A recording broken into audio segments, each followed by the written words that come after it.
கேரள அரசு, எல்டிஎஃப் அரசு இப்ப சமீபத்துல மலையாள புத்தகம் 3ஆம் வகுப்புக்கான, கேரளாவில் 3ஆம் வகுப்புக்கான மலையாள புத்தகம் ஒண்ணு வந்திருக்கு. அதுல ஒரு படம் என்பது சமையல் அறை. சமையல் அறையில மொத்த குடும்பமும் அங்க வேலை பார்க்குது. மொத்த குடும்பமும் வேலை பார்க்குது.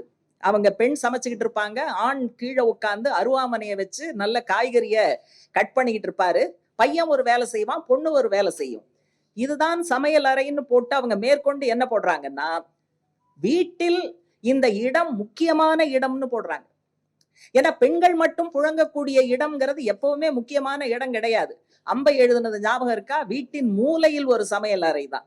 ஆனா இன்றைக்கு கேரள எல்டிஎஃப் அரசு செயல்களை செய்வதில் மட்டுமல்ல, கருத்தியல் ரீதியான மாற்றத்திற்காக அவங்க பாடுபடக்கூடிய விதத்துல இந்த இல்லஸ்ட்ரேஷன் என்பது வந்திருக்கிறதுங்கிறதெல்லாம் இந்த நேரத்துல நம்ம சேர்த்து பார்க்கணும்.